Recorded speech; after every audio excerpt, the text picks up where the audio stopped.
السلام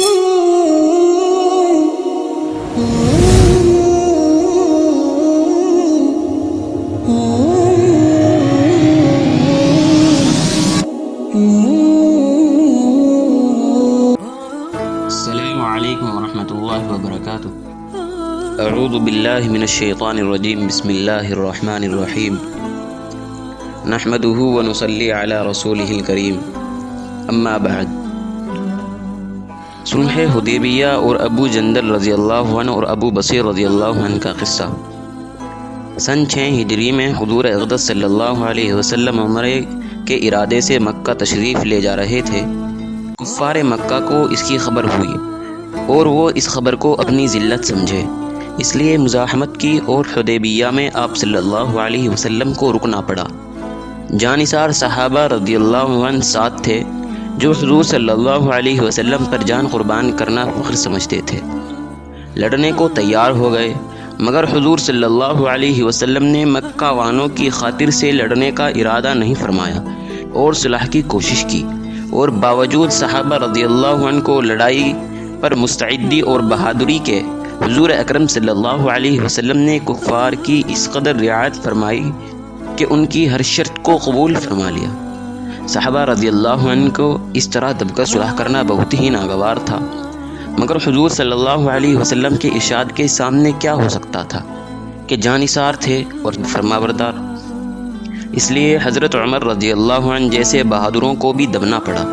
صلح میں جو شرطیں طے ہوئیں، ان شرطوں میں ایک یہ شرط بھی تھی کہ کافروں میں سے جو شخص اسلام لائے اور ہجرت کرے، مسلمان اس کو مکہ واپس کر دیں، اور مسلمانوں میں سے خدا نہ خواستہ اگر کوئی شخص مرتد ہو کر چلا آئے تو وہ واپس نہ کیا جائے۔ یہ صلح نامہ ابھی تک پورا لکھا بھی نہیں گیا تھا کہ حضرت ابو جندل رضی اللہ عنہ ایک صحابی تھے جو اسلام لانے کی وجہ سے طرح طرح کی تکلیفیں برداشت کر رہے تھے اور زنجیروں میں بندھے ہوئے تھے۔ اسی حالت میں گرتے پڑتے مسلمانوں کے لشکر میں اس امید پر پہنچے کہ ان لوگوں کی حمایت میں جا کر اس مصیبت سے چھٹکارا پاؤں گا۔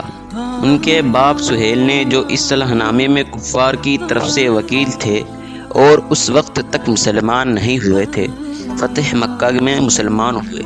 انہوں نے صاحب زادے کے تماچے مارے اور واپس لے جانے پر اصرار کیا۔ صلی اللہ علیہ وسلم نے ارشاد فرمایا کہ ابھی صلح نامہ مرتب بھی نہیں ہوا ہے، اس لیے ابھی پابندی کس بات کی؟ مگر انہوں نے اصرار کیا۔ پھر حضور صلی اللہ علیہ وسلم نے ارشاد فرمایا کہ ایک آدمی مجھے مانگا ہی دے دیں، مگر وہ لوگ ضد پر تھے، نہ مانا۔ ابو جندل رضی اللہ عنہ نے مسلمانوں کو پکار کر فریاد بھی کی کہ میں مسلمان ہو کر آیا اور کتنی مصیبتیں اٹھا چکا، اب واپس کیا جا رہا ہوں۔ اس وقت مسلمانوں کے دلوں پر جو گزری ہوگی اللہ کو معلوم ہے، مگر حضور صلی اللہ علیہ وسلم کے ارشاد سے واپس ہوئے۔ حضور صلی اللہ علیہ وسلم نے تسلی فرمائی اور صبر کرنے کا حکم دیا اور فرمایا کہ عن قریب حق تعالی شانہ تمہارے لیے راستہ نکالیں گے۔ صلح نامے کے مکمل ہو جانے کے بعد ایک دوسرے صحابی ابو بصیر رضی اللہ عنہ بھی مسلمان ہو کر مدینہ منورہ پہنچے۔ کفار نے ان کو واپس بلانے کے لیے 2 آدمی بھیجے۔ حضور اقدس صلی اللہ علیہ وسلم نے حسب وعدہ واپس فرما دیا۔ ابو بصیر رضی اللہ عنہ نے عرض بھی کیا کہ یا رسول اللہ، میں مسلمان ہو کر آیا، آپ مجھے کفار کے پنجے میں پھر بھیجتے ہیں؟ آپ صلی اللہ علیہ وسلم نے ان سے بھی صبر کرنے کو ارشاد فرمایا اور فرمایا کہ انشاءاللہ عن قریب تمہارے واسطے راستے کھلیں گے۔ یہ صحابی ان دونوں کافروں کے ساتھ واپس ہوئے۔ راستے میں ان میں سے ایک سے کہنے لگے کہ یار، تیری یہ تلوار بڑی نفیس معلوم ہوتی ہے۔ شیخی بعض آدمی ذرا سی بات میں بھول ہی جاتا ہے۔ وہ نیان سے نکال کر کہنے لگا کہ ہاں، میں نے بہت سے لوگوں پر اس کا تجربہ کیا۔ یہ کہہ کر تلوار ان کے حوالے کر دی۔ انہوں نے اسی پر اس کا تجربہ کیا۔ دوسرا ساتھی یہ دیکھ کر کہ ایک کو نمٹا دیا، اب میرا نمبر ہے، بھاگا ہوا مدینہ آیا اور حضور اکرم صلی اللہ علیہ وسلم کی خدمت میں حاضر ہو کر عرض کیا کہ میرا ساتھی مر چکا ہے، اب میرا نمبر ہے۔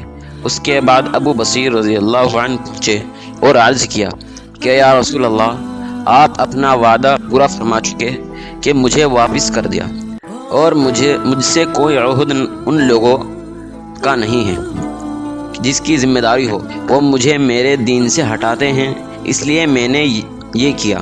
حضور صلی اللہ علیہ وسلم نے فرمایا کہ لڑائی بھڑکانے والا ہے، کاش کوئی اس کا معین مددگار ہوتا۔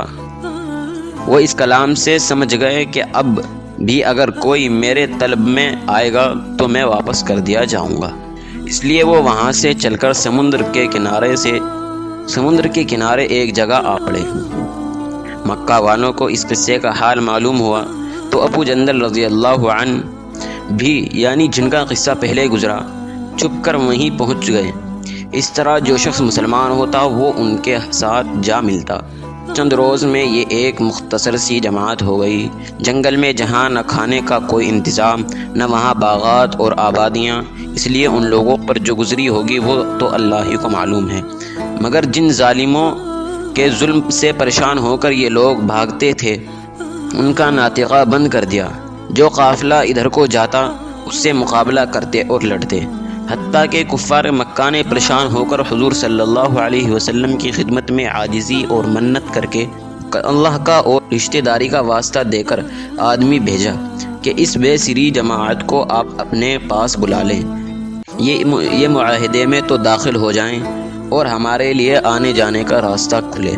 لکھا ہے کہ حضور صلی اللہ علیہ وسلم کا اجازت نامہ جب ان حضرات کے پاس پہنچا تو ابو بصیر رضی اللہ عنہ مرض الموت میں گرفتار تھے۔